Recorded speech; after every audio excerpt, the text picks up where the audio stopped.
السلام علیکم ورحمۃ اللہ وبرکاتہ۔ میرا نام ہے حافظ افضال العفاصی۔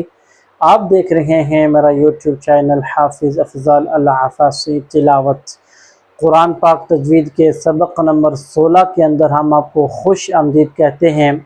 جیسے کہ آپ کو معلوم ہے کہ پچھلی ویڈیو کے اندر ہم نے حرف ط کا مخرج سمجھا تھا۔ آج انشاءاللہ تعالی حرف وا کا مخرج سمجھیں گے کہ حرف وا کہاں سے اور کیسے ادا ہوتا ہے۔ تو چلتے ہیں ہم لیسن کی طرف۔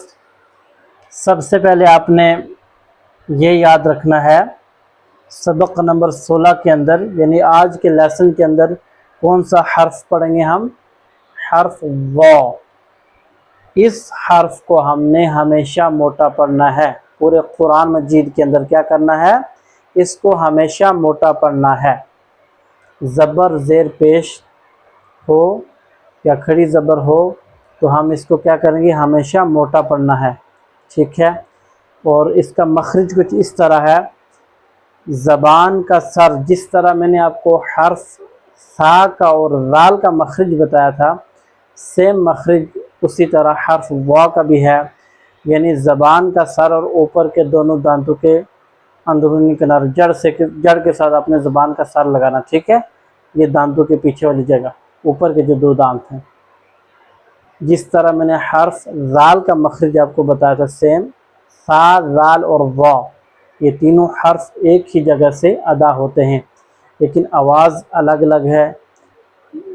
جس طرح رال کو ہم نے باریک پڑھا، سا کو بھی باریک پڑھا، لیکن اس حرف کو کیا کیا؟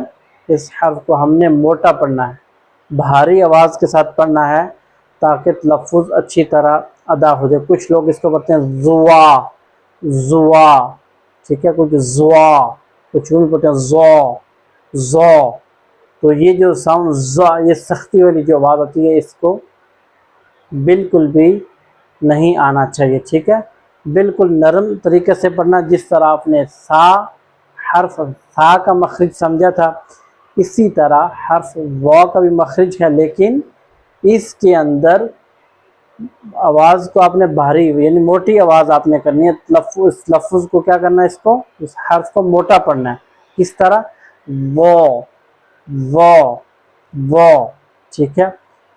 یہ نہ ہو کہ آپ اس کو ووا پڑھ رہے ہیں، ووا، ووا، یہ غلط۔ واؤ کی آواز بالکل بھی نہیں آنی چاہیے، بس ہلکا سا اتنا اس کو اتنا مشکل سمجھ لے کہ آپ اتنا کہ بہت زیادہ مشکل ہے، یہ غلط ہو جائے، ایسا ہو جائے، اتنا مشکل بالکل بھی نہیں ہے، آسان سا حرف ہے، لیکن اس کے اندر سختی نہیں کرنی، صرف اس کو نرم کر کے موٹے بھاری آواز کے ساتھ پڑھنا ہے، بس وہ، وہ، ٹھیک ہے؟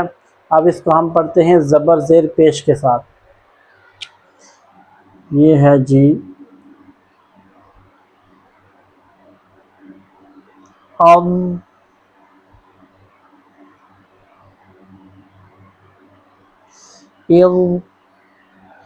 یہ میں اس لیے آپ کو بتا رہا ہوں تاکہ آپ لوگ، کیونکہ اکثر لوگ اس کو جو ہے وہ کیا کرتے ہیں، جب رال پڑھتے ہیں، رال کے اندر اس میں مسٹیک ہوتی ہے، ٹھیک ہے؟ رال کے اندر کیا ہوتا ہے؟